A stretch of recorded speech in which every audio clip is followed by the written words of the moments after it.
The night was cold, and the ruined colony lay silent under the broken sky. Among the collapsed buildings and twisted metal, a small figure moved slowly, her bare feet cut on the sharp stones, her thin body shivering with every gust of wind. She had nothing, no clothes to cover her, no food to fill her stomach, and no family to call her name. She was a child, no more than 15 years old, but her eyes looked much older, filled with the kind of pain that only comes from being unwanted. The alien girl had once belonged to a proud people, tall and strong, who walked with shining armor and proud banners. But she was not one of them anymore. They had stripped her of her name, called her cursed, and cast her out when she had failed the ritual that every child of her race had to face. Her punishment was not death, but something worse, complete isolation, to live or die alone with no one to help her. For many days she had wandered, hiding from patrol drones, stealing drops of water from leaking pipes, and curling in dark corners to escape the night cold. Now her strength was almost gone. Her legs trembled with every step. Her lips were dry and cracked, and her thin arms hugged her body for warmth that never came. She wanted to cry, but tears no longer came. She had cried them all out in the first days of her exile. Now there was only silence and emptiness. Every sound in the ruins frightened her. The crack of metal, the hiss of the wind, the faint whir of machines in the distance. Sometimes she thought she heard voices of her people calling her name, but when she looked, there was nothing, only shadows and broken stone. That night, as the moonlight broke through holes in the clouds, she crawled into the shell of an old transport vehicle. Its doors broken, its seats burned. She curled on the cold floor, her thin body pressed into the corner, trying to disappear into the shadows. Her stomach groaned, but she had no food to eat, only a memory of taste that made her pain worse. Her body shivered, naked skin against the metal, each breath a sharp ache in her chest. She thought about giving up, letting the cold take her, closing her eyes and never waking again. Perhaps it would be easier, she told herself. No more hunger, no more fear, no more loneliness. But then a strange sound echoed outside the ruined transport. Heavy footsteps, slow and steady. Not the light steps of her people, not the clicking of drones, but something heavier. Her heart pounded. Her breath caught. She pressed herself tighter into the shadows, afraid to even breathe. The footsteps grew, closer. Each one echoing through the hollow ruins. She peered out through the broken door, and in the pale moonlight she saw a shape, tall and broad, moving with careful strength. It was not one of her kind. No, it was a human. She had heard stories of humans, the way her people spoke of them with both fear and anger, calling them dangerous, unpredictable, predators dressed as people. She remembered whispers that humans ate flesh when food was gone, that they hunted with eyes that glowed in the dark, that they had no honor, only hunger. And now, one of them was here, walking through the ruins, his boots crunching against broken glass and stone. He wore torn armor, patched and scarred from battles she could not imagine, and across his back was strapped a long weapon that gleamed faintly under the moon. His face was hidden by shadow, but even from where she crouched she could feel the weight of his presence. Her body froze, fear clamping down on her like ice. Her mind screamed to run, but her legs refused to move. The human stopped, as if he had heard something, and slowly turned his head. His eyes scanned the ruins, sharp and alert, and for a moment, they landed on the transport where she hid. The girl's heart nearly stopped. Her hands pressed against her chest as if she could silence the beating. She prayed he would pass, that he would think the ruins were empty, that he would not come closer. But then the crunch of boots came again, nearer this time, closer, and closer. She pulled back into the deepest corner, pressing her thin body into the shadow, trying to vanish. The broken door creaked and moonlight spilled inside. The human stood there, his tall frame blocking the night, his eyes locking onto hers. For a long, frozen moment, neither moved. The girl stared at him, terrified, her body trembling, her lips too dry to speak. The human said nothing, only looked at her, his eyes narrowing slightly as if trying to understand what he was seeing. A naked alien girl, shivering, weak and broken, hiding like a wounded animal in the dark. The silence stretched, heavy with fear and uncertainty. The girl thought he would draw his weapon, that this was the end of her short, miserable life. But instead, slowly the human did something she did not expect. He removed the heavy coat from his shoulders, the cloth thick and warm, and held it out to her. Her eyes widened, her mind unable to understand why would a human give her warmth when even her own people had abandoned her. Her body wanted to reach for it, but her fear chained her in place. The human did not move closer. He only lowered himself to one knee, placing the coat gently on the floor, and then stepped back. His voice came deep and steady, the first human words she had ever heard spoken directly to her. "You don't have to be afraid," he said softly, and for the first time in many dark nights, the girl felt something strange flicker in her chest. Not fear, not hunger, not pain, but something she had thought was gone forever. Hope. The coat lay on the floor between them, heavy and warm, a gift that did not make sense to the alien girl. Her thin arms hugged her body as she watched the human kneel, waiting, his eyes calm, his weapon still on his back. No one had ever shown her kindness since her exile. No one had spoken gentle words. Yet here stood a creature her people had called a predator, offering warmth instead of harm. Slowly, with shaking hands, she reached for the coat, her fingers brushing against the rough fabric. It smelled strange, like smoke, sweat, and iron. But when she wrapped it around her body, the warmth sank into her bones. Her lips trembled, not knowing whether to cry or stay silent. But her eyes, lifted toward him, filled with questions she could not put into words. The human studied her carefully, his rough face half-shadowed by the broken moonlight. He was tall, strong, and scarred, a man who had seen many battles, yet his gaze was not cruel. "My name is Marcus," he said at last, his voice steady but not unkind. "I'm not here to hurt you." The girl pressed her back against the wall, the coat clutched tightly around her small body, and whispered in a voice so soft he almost missed it. "Why?" Marcus frowned, confused by the single word. Then he realized what she meant. Why would he help her? Why would a human, the enemy of her people, offer mercy to a broken, abandoned child? He sighed, his breath heavy, and sat down on a stone near the transport door, leaving space between them so she would not feel trapped. "No one should freeze out here," he said simply. "Not even you." The girl's heart raced. Her mind screamed not to trust him, not to believe the lies of a human. She remembered stories of humans taking captives only to eat them later, of humans tricking aliens with kindness before striking. Yet, he had left the coat within her reach. He had not forced her to take it. He had not touched her. He had not even stepped too close. Her people would have dragged her by the hair, thrown her into the street again, and laughed as she starved. This man had only given and asked for nothing. The silence between them stretched, broken only by the distant hiss of the wind through shattered walls. Marcus finally spoke again. "Do you have a name?" Her throat tightened. Her lips opened, but no sound came. She had been stripped of her name by her people, forbidden to speak it. She shook her head, eyes falling to the floor. Marcus nodded slowly, not pressing her. "Then I'll just call you little one, until you choose something better." The words startled her, not because they were cruel, but because they were gentle.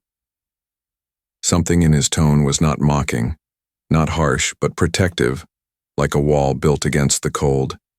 Her eyes flicked toward him, and for the first time, she truly looked. His hair was dark, streaked with gray, his face lined with years of struggle, his hands scarred and strong, yet his eyes, those human eyes her people had called predatory, carried something unexpected, a quiet weight of sadness. Marcus shifted, pulling a small pack from his side, and opened it. From inside, he pulled out a ration bar, wrapped in dull metal foil, and tossed it lightly toward her. She flinched, thinking it a weapon, but when it landed by her feet, she stared in shock. Food. Her trembling fingers reached out, tore the foil with sharp teeth, and the taste, though bland and dry, was like a miracle. Her body devoured it, her hands shaking as she ate, crumbs sticking to her lips. Marcus watched quietly, not taking the food back, not mocking her hunger, only waiting. When she finished, she pressed the empty wrapper to her chest as if it were treasure. Her eyes lifted again, this time not filled with fear, but something softer. "Thank you," she whispered, the words broken, unused in her mouth. Marcus gave a faint smile, small but real. "You're welcome." Outside, the wind carried faint echoes, distant engines, perhaps drones or patrols. Marcus's head turned sharply, his eyes narrowing as he scanned the dark streets. He muttered under his breath, "They're searching again," and his hand brushed against the weapon on his back. The girl froze, terror rising. "They will kill me," she whispered, voice sharp with panic. Marcus looked at her, then back toward the night, and shook his head. "Not if I can help it." The words stunned her, more than the food, more than the coat. Why would a human risk himself for her? She was nothing. A cursed child, abandoned even by her own blood. Yet he spoke as if her life mattered, as if her survival was worth something. Marcus stood, his broad shadow filling the doorway, and held out his hand to her. "You can't stay here," he said firmly. "Come with me, I know a safer place." The girl's body shook, fear and hope battling in her chest. If she went, she risked everything, perhaps even falling into a trap. But if she stayed, the cold and the patrols would finish what hunger had started. Her eyes stared at his open hand, rough and scarred, waiting patiently, not forcing, only offering. Slowly, with a breath that trembled like glass, she reached out her own small hand. Her fingers touched his, and in that moment, a strange warmth spread through her, deeper than the coat, deeper than the food. It was not safety, not yet, but it was a beginning. Marcus pulled her gently to her feet, steadying her weak frame, and led her out into the night. The ruins stretched around them, vast and dangerous, yet for the first time, she did not feel completely alone. The girl wrapped the coat tighter around her, clutching it like a shield. Behind her fear, something flickered again in her chest, fragile but alive. Hope, reborn, carried not by her people but by a human stranger who had chosen to care. The ruins stretched wide under the pale light of two broken moons, their glow falling over shattered towers and twisted metal beams. The girl walked beside Marcus, her bare feet stumbling on stones, her thin body shivering under the heavy coat that dragged behind her. Every step felt uncertain, her mind torn between fear and fragile trust, between the voice of her people that had called humans monsters and the warmth of the coat wrapped around her shoulders. Marcus moved with steady purpose, his boots crunching softly, his eyes sharp as they scanned the streets for danger. He did not speak often, but when he did, it was only to guide her. "Watch the ground here, or stay close, little one." His voice, though rough, carried a strange calm that eased her trembling, though she did not yet understand why. They passed collapsed buildings where shadows whispered like ghosts. The girl flinched at every echo, imagining patrol drones, soldiers, or hungry scavengers waiting in the dark. More than once she thought of turning and running back into the emptiness, but Marcus's tall figure ahead of her kept her rooted, his presence a strange anchor. She realized that even her fear of him was weaker than her fear of the loneliness behind her. At last, Marcus led her through a cracked wall into an old service tunnel, its mouth hidden by piles of rubble. Inside, the air was damp and smelled of rust, the walls lined with corroded pipes and broken wires. The darkness wrapped around them until Marcus tapped a small device on his wrist, and a soft light flickered to life, casting a glow across the narrow passage. "Almost there," he murmured, his deep voice echoing faintly. The girl followed, clutching the coat tighter, her wide eyes fixed on the faint circle of light. Her heart beat fast, unsure if she was being led to safety or into a trap. Her people had always warned her. Humans hide their teeth behind soft words, but Marcus's hand never once grabbed or pulled her. He only walked ahead, leaving the choice to follow her own. Finally, they reached a heavy metal door half buried in stone. Marcus knelt, pressing his hand against a scanner, and with a groan the door slid open, dust falling from its edges. Beyond it lay a bunker, old but alive, filled with the faint hum of power and the glow of salvaged lights. The girl's breath caught. Here, unlike the dead ruins outside, there was warmth, light, and the faint scent of cooked food. Marcus stepped inside, holding the door open for her. She hesitated, standing at the threshold, her bare feet on cold stone, her eyes darting around as if expecting chains or cages within. But what she saw instead made her still. A fire crackled softly in a makeshift stove. Blankets were folded on an old metal bed, and shelves lined the walls stacked with supplies. It was not a palace, not even a proper home, but compared to the streets, it was life itself. "Come in," Marcus said gently. "You'll be safe here." Her legs trembled, but she stepped inside, clutching the coat tighter as the door shut behind them, sealing out the wind. The sudden warmth struck her, making her body realize just how cold it had been all this time. Her eyes filled with tears she did not want, and she turned her face away, ashamed to cry before him. Marcus busied himself with the stove, pulling out a pot and dropping ration packs into boiling water. The smell of food filled the bunker, rich and warm, making her stomach twist with hunger. She sat on the floor, too afraid to touch the bed, watching him work with silent suspicion. Why was he doing this? Why did a human, who could have left her to die, give her fire, food, and shelter? Marcus turned, handing her a small bowl. "Eat," he said simply, and sat across from her with his own portion. The girl stared at the steaming food, her fingers trembling. She waited for him to take the first bite, to prove it was not poisoned. When he did, chewing calmly, she bent her head and began to eat, the taste plain but heavenly. Her body shook with relief as warmth spread through her chest, every bite filling the emptiness that had hollowed her out for days.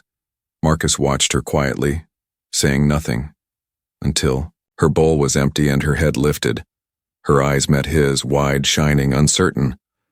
The words slipped out before she could stop them, a whisper almost too soft to hear. "Why, me?" Marcus leaned back, his gaze steady, his face unreadable. "Because you were alone," he answered, as if it were the most obvious thing in the world. Her chest tightened. Her people had cast her out without hesitation, yet this man, who owed her nothing, had said alone, as if it was reason enough. The girl pulled the coat tighter, curling against the wall. Her mind spun with confusion. How could an enemy show her more kindness than her family, her clan, her entire race? Sleep came heavy on her, exhaustion dragging her eyes closed even as she tried to stay awake. Her last sight before slipping into dreams was Marcus, sitting silently near the fire, weapon across his lap, keeping watch. For the first time since her exile, she slept without fear of the cold. For the first time, she slept knowing someone else would guard the night.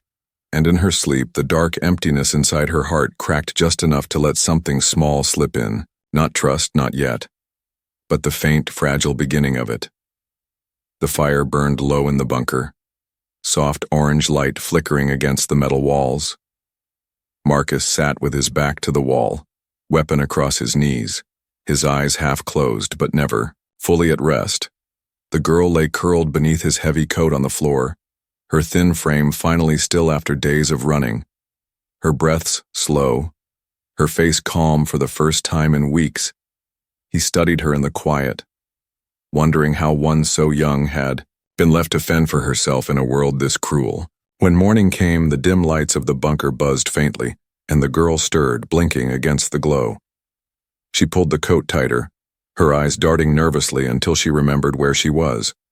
Marcus sat by the stove, already boiling, water, the steam rising in the cold air.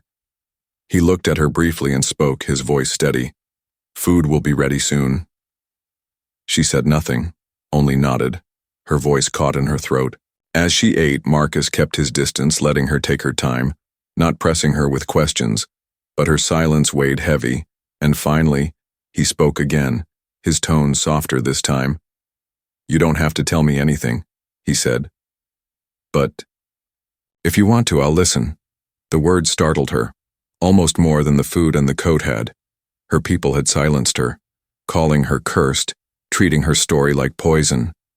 No one had ever asked what had happened. No one had ever wanted to hear. And now here was a human, an enemy, saying he would listen. At first she kept quiet, staring into her bowl, her fingers clenched tightly around it, but something inside her, some wound that had never healed, began to open. Her voice came slowly, weak at first. "They cast me out," she whispered, her eyes fixed on the floor. "Because I failed." Marcus frowned, leaning slightly forward. "Failed what?" Her throat tightened, her hands shook, but the words tumbled out heavy with pain. "Every child of my clan must pass the trial of flame. We must walk through fire to prove strength, to show the spirits we are worthy." She closed her eyes, the memory burning fresh. "I fell, I screamed, I could not rise, and they said I was cursed." Her voice cracked, her small shoulders trembling.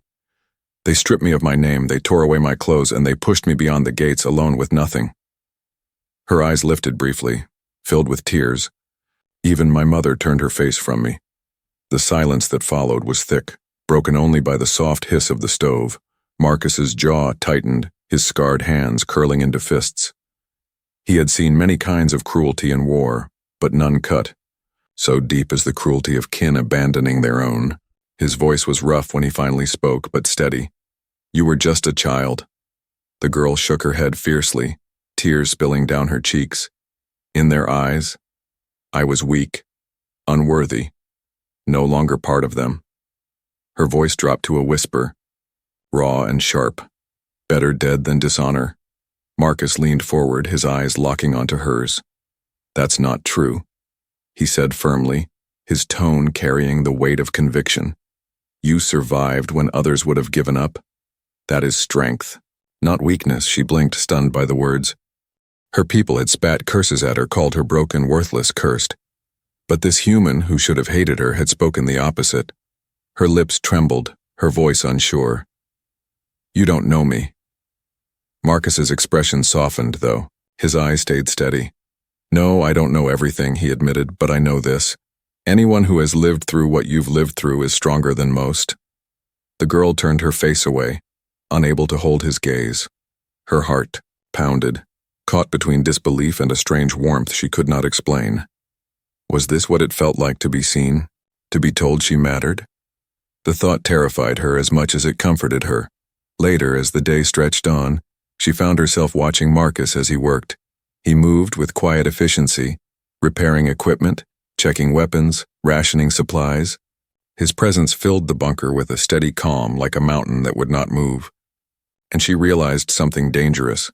She felt safer here than she ever had in her clan's halls.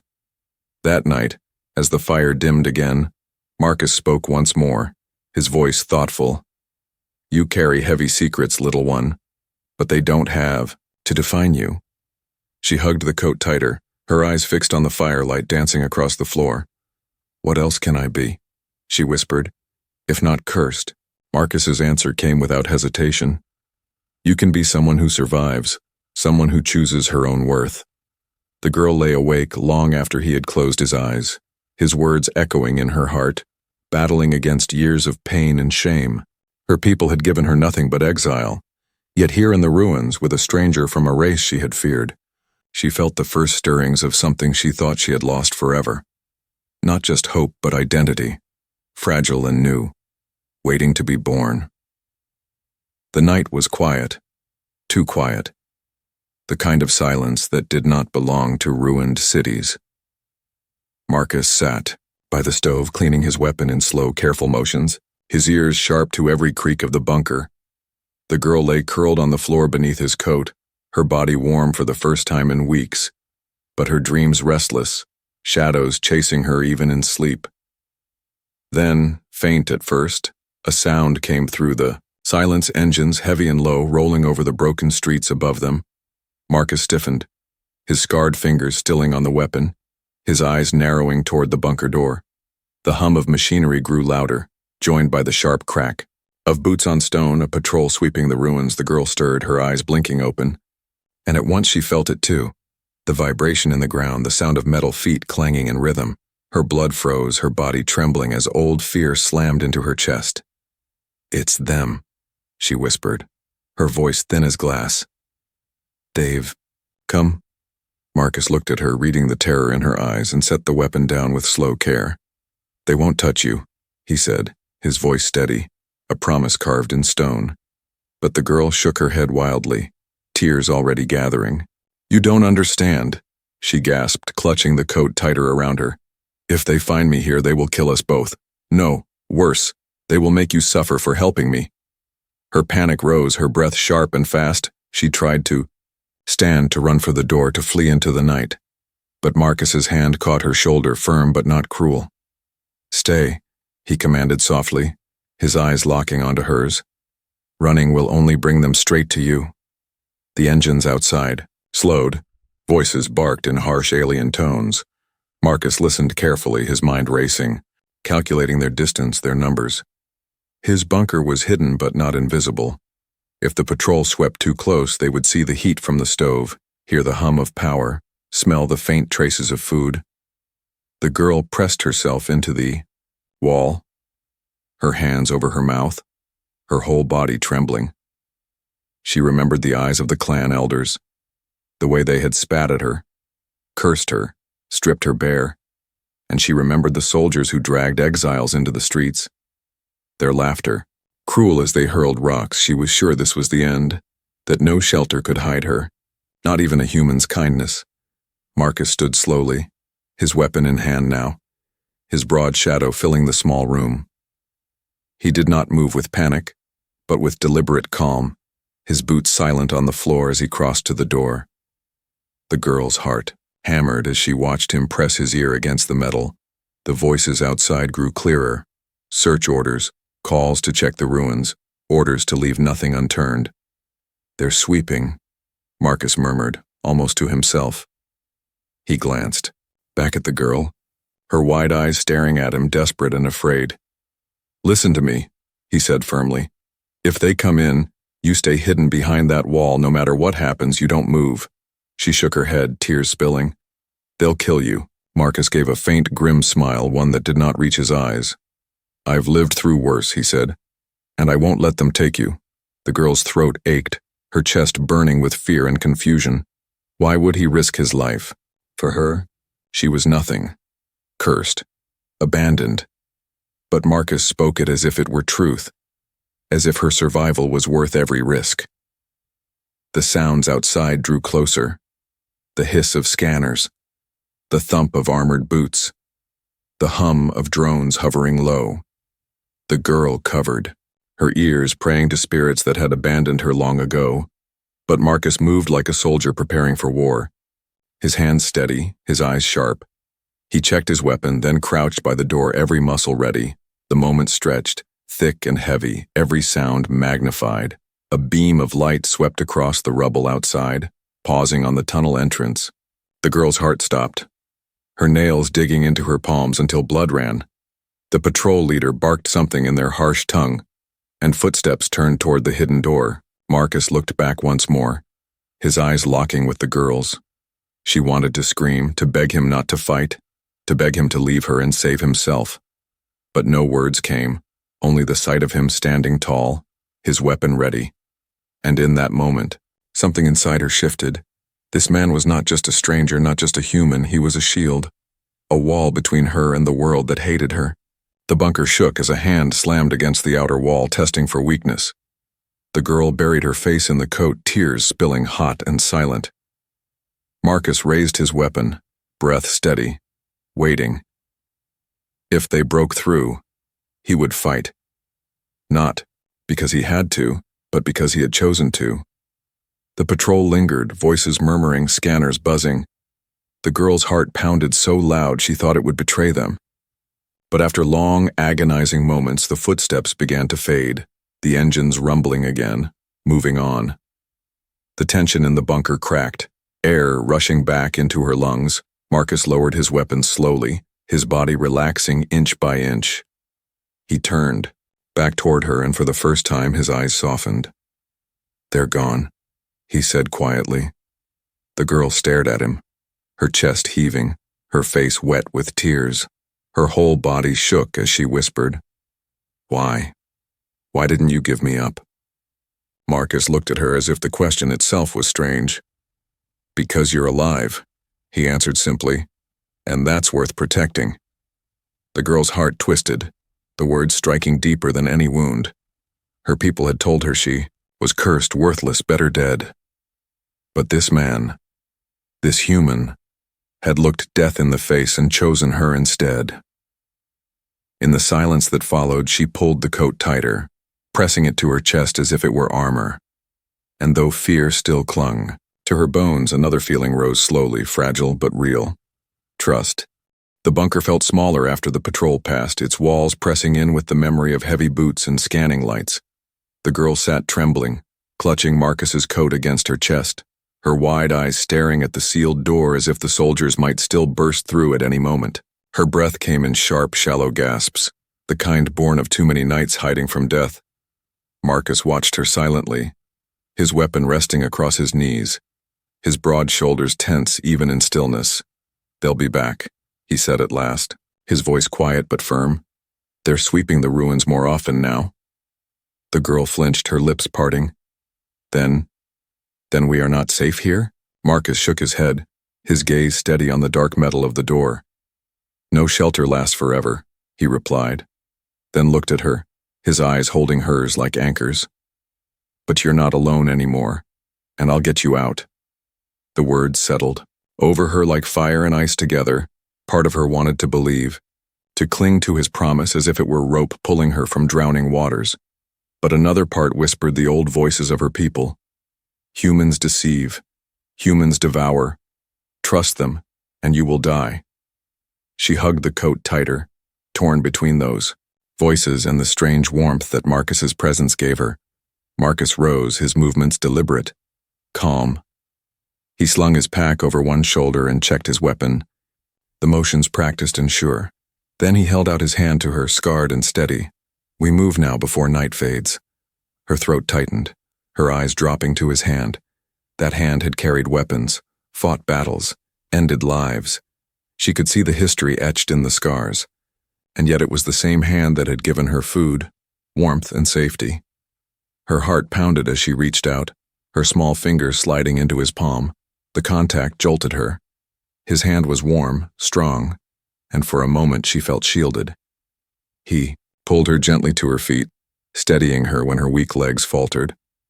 "Stay close," he instructed, his tone softer now. "And no matter what you hear, don't let go." The tunnel stretched before them, dark and narrow, its air damp and cold. Marcus's light cast a faint circle ahead, the shadows thick beyond it. Every sound echoed, dripping water, distant groans of settling stone, the soft crunch of their footsteps. The girl's grip tightened on Marcus's hand, her fear clinging as hard as her flesh. They moved carefully, Marcus guiding her around broken pipes and fallen beams. At times, he crouched, leading her through cracks in the stone, his body shielding hers from jagged edges. Each time she stumbled, his hand pulled her steady, never harsh, never impatient. The girl began to notice the difference. Where her people would have struck her for weakness, Marcus only supported. Still, doubt gnawed at her. Why would he risk himself? Why would a human fight for her when her own mother had turned her away? The questions twisted in her mind until finally she whispered into the darkness, "Why do you protect me?" Marcus did not stop walking, his light steady ahead, but his voice came back firm. "Because no one else would." The words struck her like a blow, making her stumble. But his hand caught hers before she could fall.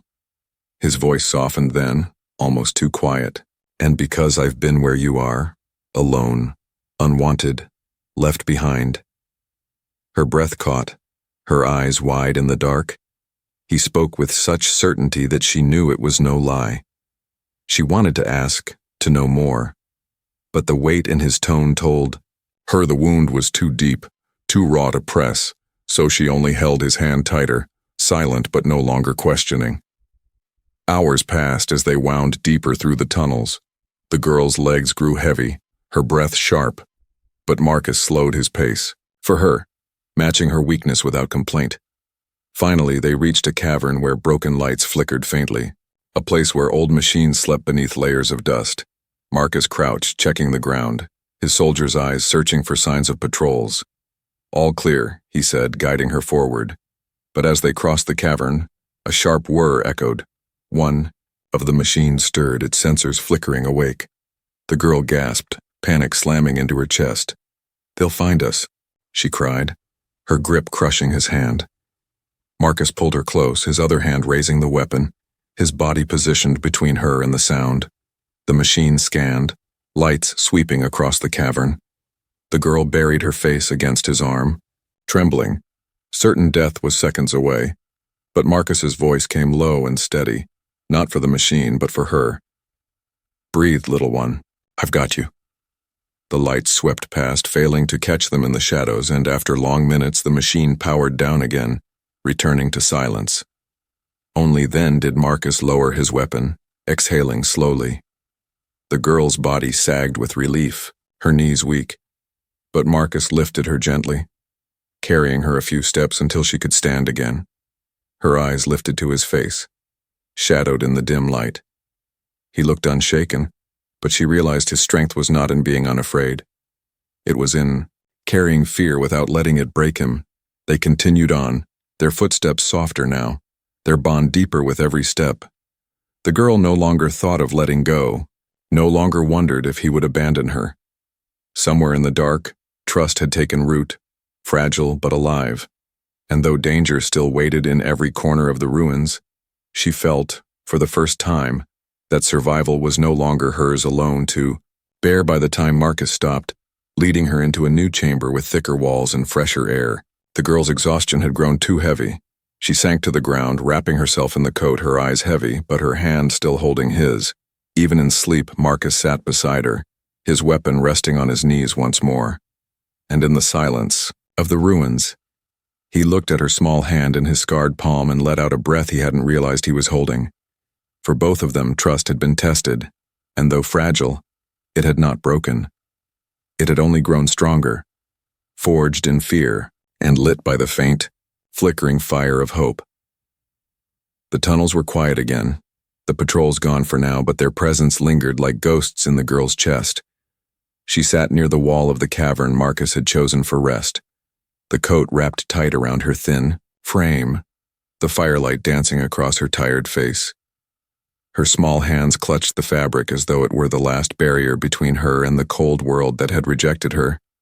And yet, she was not alone anymore. Marcus sat across from her, his back straight, weapon resting nearby, his scarred hands busy cleaning the barrel with steady precision. His movements were practiced, almost ritual, but his eyes lifted often, checking, the shadows checking her. There was no impatience in him, no demand that she hurry to trust, only presence. Silent, solid, unyielding. And for the girl who had known nothing but rejection, that quiet presence was heavier than words. The silence stretched until her voice broke it, trembling but stronger than before. "You risked your life for me," she whispered, her gaze fixed on the fire. "Even when you had no reason." Marcus looked at her, his expression calm but his eyes carrying weight. "Everyone deserves a chance," he answered, his voice rough but certain. "Even when the world says otherwise." Her throat tightened, the words burning in her chest. "My people. They said I was cursed, that I had no worth," she whispered, tears forming though she tried to hold them back. "Do you believe them?" Marcus asked, his tone not cruel but direct. Her lips trembled, and she shook her head faintly. "I don't know anymore." Marcus set the weapon aside and leaned forward slightly. "Then listen to me," he said firmly. "Worth isn't given by others. It's not decided by rituals or elders. It's proven here." He tapped his chest just above his heart. The girl's eyes widened, stunned by the conviction in his voice. She had never heard anyone speak like that. Not her family, not her clan, not anyone. The fire crackled, and for the first time she felt its warmth reach deeper than her skin. It seeped into the cracks of her heart, where shame and fear had lived for so long. Slowly, she whispered, "If I stay with you, will I still be cursed?" Marcus shook his head without hesitation. "No, little one. If you stay with me, you'll be free." The word struck her like lightning. Freedom, something her people had never offered. Only chains of tradition and judgment. Here, with a human stranger, she had found more than safety. She had found the possibility of becoming someone new. Their rest did not last long, for the ruins above were restless. The echo of distant engines carried through the tunnels again, reminding them both that the world outside had not forgotten. Marcus packed quickly, his hands efficient, his eyes sharp. "Time to move," he said, offering his hand again. This time, the girl did not hesitate. Her small fingers slid into his. Steady despite her trembling, she rose, wrapped in his coat, and followed as he led her deeper into the ruins, through broken corridors where dust drifted like mist. Each step felt different now, not the dragging weight of fear, but the cautious steps of someone walking toward something new. As they walked, her mind returned again and again to one truth. Marcus had chosen her, not because of ritual, not because of duty, not because of blood, but because she was alive, and to him, that was reason enough. They reached a chamber where sunlight filtered, faintly through cracks in the ruined ceiling. For the first time in days, she felt the touch of natural light on her skin. It warmed her face, soft and golden, and she closed her eyes, letting it wash away the memory of cold stone and endless shadows. Marcus watched quietly, his arms crossed, a small smile tugging at the corner of his mouth.